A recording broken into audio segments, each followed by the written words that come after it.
Hello everyone, आज का topic है समुच्चय, जिसे अंग्रेजी में सेट्स कहते हैं। तो समुच्चय है क्या, हम लोग पहले जान लें कि समुच्चय है क्या। तो सुपरिभाषित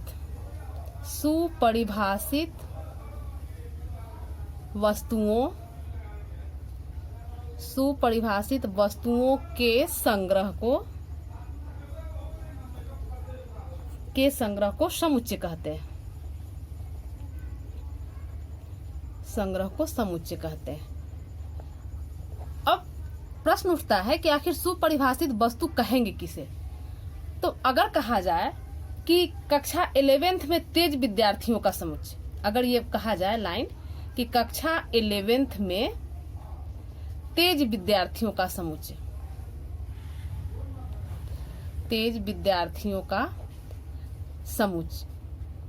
तो क्या यह समुच्चय है, यह सुपरिभाषित है? तेज विद्यार्थियों का समुच्चय जो हम कहें तो यह सुपरिभाषित है? नहीं, यह सुपरिभाषित नहीं है। क्यों? इसलिए कि तेज विद्यार्थियों का, ये तेज जो विद्यार्थी हम कहें तो इसका कोई पैमाना नहीं है। हो सके मेरे नजर में जो बच्चा तेज है वह दूसरे की नजर में तेज नहीं हो, तो तेज का कोई निश्चित पैमाना नहीं है। तो हम कह सकते हैं कि यह जो हमारा है यह समुच्चय नहीं है, यह जो है यह सुपरिभाषित यह नहीं है। दूसरा एग्जाम्पल लेते हैं कि अगर कहा जाए कि विश्व के 5 सर्वाधिक विख्यात गणितज्ञों का संग्रह, तो गणितज्ञों का अगर संग्रह कहा जाए, गणितज्ञों का संग्रह, तो क्या यह सुपरिभाषित है? तो यह सुपरिभाषित नहीं है, क्योंकि सर्वाधिक विख्यात गणितज्ञ का निर्णय करने के लिए इसका कोई मापदंड नहीं है। हो सके एक व्यक्ति की नजर में वह जो है गणितज्ञ जो है वह विख्यात हो, लेकिन दूसरे के नजर में वह भिन्न हो सकता है, इसलिए यह सुपरिभाषित संग्रह नहीं है। दूसरा एग्जाम्पल लेते हैं कि अगर कहा जाए कि अंग्रेजी वर्णमाला, इसे कहा जाए कि अंग्रेजी वर्णमाला के सभी स्वरों का समुच्चय, अंग्रेजी वर्णमाला के सभी स्वरों का समुच्चय, तो यह, इसमें अगर कहा जाए कि क्या यह सुपरिभाषित है, तो हम कहेंगे कि हाँ यह सुपरिभाषित है। इसलिए कि यह इसमें निश्चित है हमारा कि अंग्रेजी वर्णमाला का स्वर जो है हमारा ए, ई, आई और यू होगा। इसके अलावा दूसरा कोई हो ही नहीं सकता और न दूसरे की नजर में वह भिन्न हो सकता है। इसलिए यह जो है सुपरिभाषित है और इसे हम ऐसे लिखेंगे A, B, A, E, I, O, U, set के रूप में हम इसे ऐसे लिखेंगे। अब एक चीज पहले जान ले कि सेट हम लोग लिखते कैसे हैं। इसको लिखने के पहले हमें बताना चाहिए था किसी सेट को हम कैसे सूचित करते हैं। तो ये हम मध्यम कोष्ठ जो लेते हैं, ये मध्यम कोष्ठ, ये हमारा सेट का चिन्ह है, ये हमारा सेट का चिन्ह है। और इसके अंदर जो लिखते हैं, यानी ये इस चिन्ह के अंदर जो लिखे, यह जो है यह अवयव कहलाता है। चिन्ह के अंदर जो भी लिखा गया वह अवयव कहलाएगा या सदस्य कहलाएगा। और किसी अवयव या सदस्य को कॉमा देकर लिखा जाता है। सेट के चिन्ह के अंदर किसी अवयव या सदस्य को हम लोग कॉमा देकर लिखते हैं। इस बात को हमेशा हम लोग ध्यान रखेंगे। तो अब यहाँ देखिए, यहाँ ये दोनों था, ये दोनों हम एग्जाम्पल लिए, तो यह क्या था, यह सुपरिभाषित वस्तु नहीं था, इसे हम सुपरिभाषित नहीं कहेंगे। लेकिन ये हमारा सुपरिभाषित है, तो यह जो है इसे हम कहेंगे कि यह जो है हमारा समुच्चय है। ये हमारा समुच्चय नहीं है, ये हमारा, ये जो पॉइंट लिए ये समुच्चय नहीं है, लेकिन यह हमारा समुच्चय है। तो किस चीज को हम समुच्चय कहेंगे और किसे नहीं, ये हमारा क्लियर हो गया। सुपरिभाषित वस्तु हमारा है क्या, तो ये भी हमारा क्लियर हो गया। अब हम लोग ध्यान देंगे कि किसी समुच्चय में किसी अवयव को हम लोग 2 बार, अगर किसी समुच्चय में कोई अवयव 2 बार आ रहा है तो हम उसे 2 बार नहीं लिखेंगे, मात्र 1 बार लिखेंगे। जैसे में अगर स्कूल शब्द है, ये स्कूल शब्द है और इसमें जो प्रयुक्त हो रहा है अक्षर, जो उपयोग हो रहा है, इस अक्षरों को समुच्चय के रूप में लिखने के लिए कहा जाए तो हम लोग इसे ऐसे लिखेंगे, एस लिखेंगे, कॉमा देकर लिखेंगे। हमेशा अवयव को समुच्चय के रूप में कॉमा दे देकर लिखेंगे। एस हो गया, सी हो गया, H हो गया, डबल O है तो एक O लिखेंगे, 2 बार नहीं, दोबारा कभी नहीं लिखेंगे, और ये हमारा L हो गया। अब प्रश्न उठता है कि समुच्चय, एक चीज हमेशा ध्यान दीजिए, ये जो हम समुच्चय, किसी समुच्चय को सूचित करते हैं तो हमारा कैपिटल लेटर होता है। ये कैपिटल लेटर से हम लोग किसी समुच्चय को सूचित करते हैं। लेकिन चूंकि अब यहाँ एक चीज ध्यान दीजिए, यहाँ पर ये जो हम स्कूल लिए तो यह कैपिटल लेटर में ही लिए, ये कैपिटल लेटर में ही लिए, इसलिए समुच्चय के अंदर के अवयव को कैपिटल लेटर में लिखना पड़ा। नहीं तो ऐसे अगर हम किसी समुच्चय को लिखते हैं, जैसे ये लिखें AEIOU, तो यह हमेशा इसके अवयव को हम स्मॉल लेटर में लिखेंगे।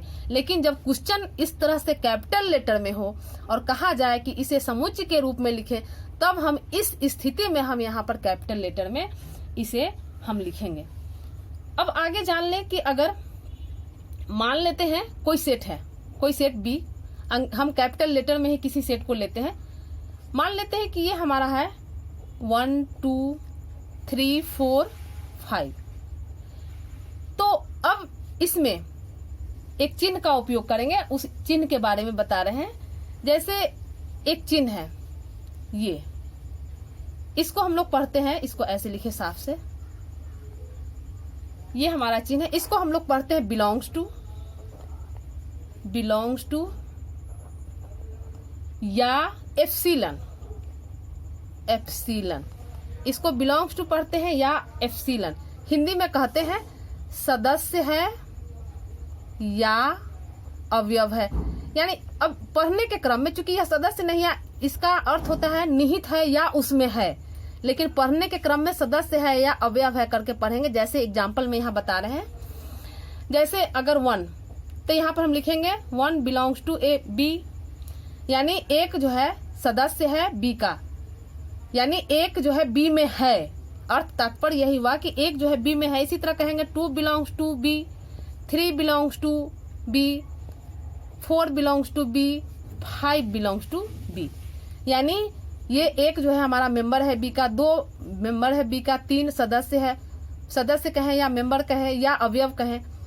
लेकिन यह भी कह सकते हैं कि एक बी में है, 2 बी में है, 3 बी में है, तो इसको हम ऐसे भी कह सकते हैं। लेकिन अगर कहा जाए कि 6, तो 6 यहाँ पर क्या है, इसमें नहीं है, लेकिन हम पूछ रहे हैं कि 6 इसमें है या नहीं, तो यहाँ पर हम कहेंगे 6 is not belong in B, यानी 6 जो है बी में नहीं है।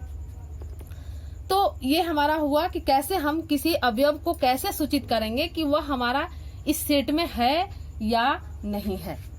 अब कुछ मानक संकेत हम लोग देख ले जो सेट में प्रयोग होगा। तो संकेत है कि अगर कैपिटल N, ये हम लोग हमेशा याद रखेंगे, ये मानक संकेत जो समुच्चय में प्रयोग होगा, ये हमारा मानक संकेत है। तो ये हमारा, इसको ध्यान रखेंगे, इसको हमेशा याद रखेंगे कि क्या, तो ये N, कैपिटल N, इसको कहेंगे प्राकृत संख्याओं का समुच्चय। ये कैपिटल N जहां भी होगा तो वह प्राकृत संख्याओं का समुच्चय होगा। कैपिटल Z या I होगा तो वह पूर्णांकों का समुच्चय होगा। कैपिटल Q होगा तो यह परिमेय संख्याओं का समुच्चय है। और कैपिटल R होगा तो कहेंगे वास्तविक संख्याओं का समुच्चय, जो कि पीछे हम लोग पढ़ चुके हैं, रियल नंबर। Z प्लस, देखिए यहाँ पर, यहाँ Z है तो पूर्णांकों का समुच्चय, यानी पूर्णांकों का समुच्चय कहने का मतलब है कि इसमें टोटल पूर्णांक आ गया, यानी 0 यहाँ पर चलते हैं तो 1 2 डॉट डॉट, और इधर चलते हैं तो -1 -2 डॉट डॉट, यानी कहने का मतलब है कि ये पूरा संख्या रहे, ये हमारा पूरा पूर्णांक इसमें आ जाएगा। लेकिन अगर परिमेय संख्याओं, ये परिमेय संख्याओं का समुच्चय हो गया। R वास्तविक संख्याओं का समुच्चय, यहाँ पर आ रहे थे हम, Z प्लस, प्लस कह दिए तो प्लस कहने का मतलब है कि धन पूर्णांकों का समुच्चय, यानी इस इधर निगेटिव पोर्शन हमारा नहीं होगा, ये पॉजिटिव पोर्शन हमारा होगा। इसलिए जब Z प्लस हो तो धन पूर्णांक का समुच्चय हो जाएगा। Q प्लस हो तो धन परिमेय संख्याओं का समुच्चय, यानी ये प्लस चिन्ह लगा, प्लस का मतलब ही है कि इसका पॉजिटिव पार्ट होगा, यानी धनात्मक हिस्सा होगा। इसी तरह रियल नंबर में अगर R में अगर प्लस लगा हुआ है तो हम कहेंगे कि धन वास्तविक संख्याओं का यह समुच्चय है। तो ये हमारे सेट में प्रयोग होने वाले कुछ संकेत है। अब हम लोग जाने कि किसी समुच्चय को 2 विधि से हम लोग निरूपित करते हैं। समझने के लिए यहाँ पर लिख रहे हैं कि किसी समुच्चय को निरूपित करने की 2 विधियां हैं, ऐसे लिखे। किसी समुच्चय को निरूपित करने की 2 विधियां हैं। कौन कौन विधि है? तो पहला है रोस्टर या सारणी रूप। रोस्टर या सारणी रूप, जिसको हम लोग कहते हैं टेबुलर फॉर्म, याद भी रख सकते हैं, टेबुलर फॉर्म, टेबुलर फॉर्म या रोस्टर फॉर्म भी कहते हैं इसे। और दूसरा समुच्चय निर्माण रूप, समुच्चय निर्माण रूप, जिसको कहते हैं बिल्डर फॉर्म, बिल्डर फॉर्म। अब हम लोग देखें कि रोस्टर रूप में यानी सारणी रूप में किसी समुच्चय को कैसे लिखते हैं और बिल्डर फॉर्म में कैसे लिखते हैं, समुच्चय निर्माण रूप में कैसे लिखते हैं। तो जैसे पहले, जैसे अगर कहा जाए कि 7 से कम, अगर हम एक एग्जाम्पल लेते हैं कि 7 से कम सभी धन पूर्णांकों का समुच्चय, 7 से कम सभी धन पूर्णांकों का समुच्चय।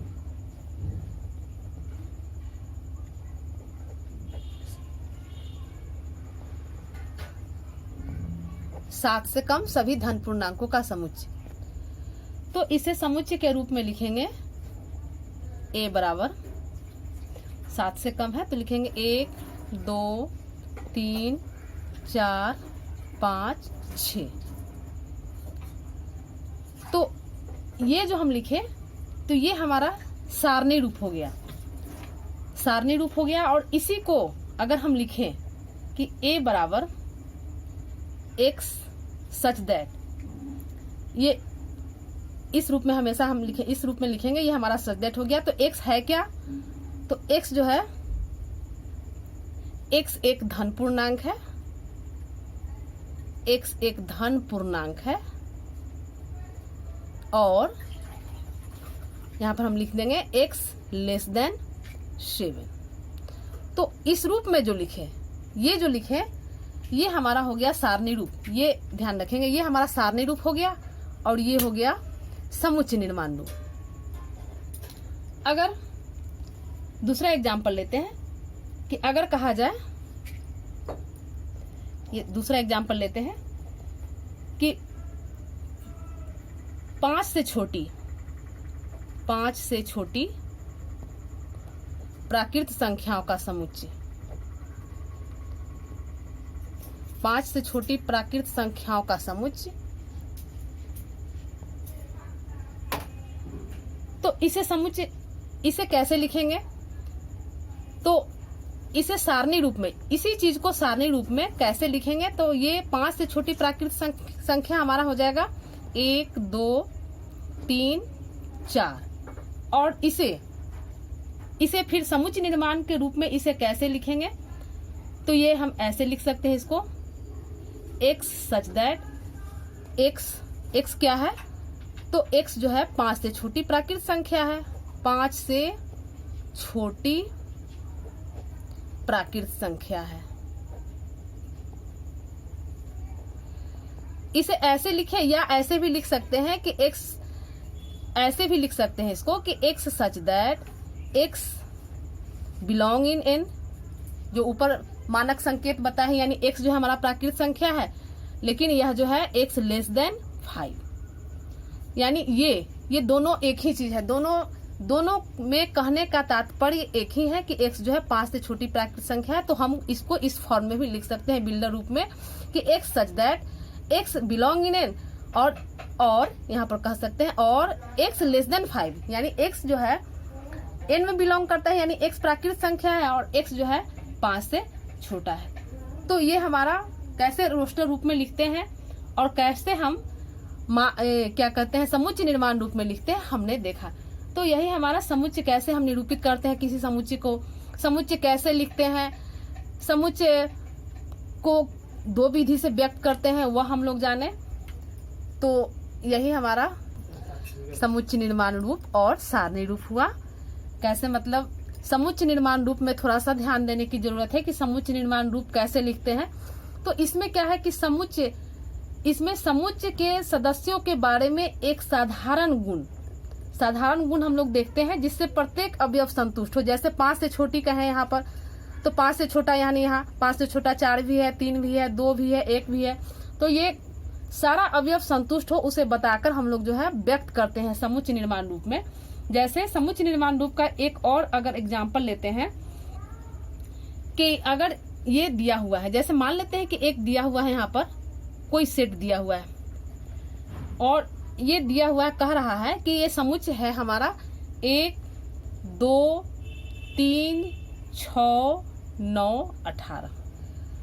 अगर यह दिया हुआ है, ये दे चुका है और कह रहा है कि अगर समुच्चय निर्माण रूप में लिखे, तो इसमें हम क्या देख रहे हैं?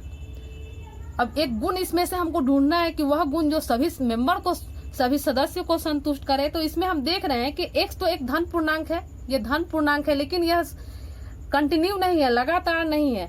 तो यहाँ देख रहे हैं कि यहाँ 3 6 9 ये हमारा 18 का सब 18 का भाजक है, यानी एक में भी 18 में 1 से भाग लग जाएगा, 2 से लगेगा, 3 से, 6 से, 9 से। तो इसे हम एक इसमें गुण को ढूंढते हैं कि वैसा गुण जो सारे अवयव उसको फॉलो करे। तो ये हमारा, इसको हम समुच्चय निर्माण रूप में ऐसे लिख सकते हैं कि x सच दैट x एक धन पूर्णांक है, x एक धन पूर्णांक है तथा, अब इस बात को कहना होगा कि आखिर है क्या गुण सब में, तो लिखेंगे तथा 18 का भाजक है। तो इस तरह समुच्चय निर्माण रूप में हम लोग जो है प्रत्येक अवयव संतुष्ट हो वैसा एक गुण को ढूंढते हैं और उसे बताकर उसमें हम लिखते हैं। तो ये हम लोग समुच्चय निर्माण विधि कैसे लिखते हैं इसको देखें, सारणी विधि कैसे देखें, पूरा सेट कैसे हम सूचित करते हैं, सेट को कैसे सूचित करते हैं, उसका मानक संकेत सब क्या है, ये सब हम लोग देखें। तो ये आप लोग पूरा देख लें। इसी पर आधारित हमारा एक्सरसाइज 1.1 है। तो आप लोग अच्छे से देख लें, एक्सरसाइज करने में कहीं कोई परेशानी नहीं होगी। धन्यवाद।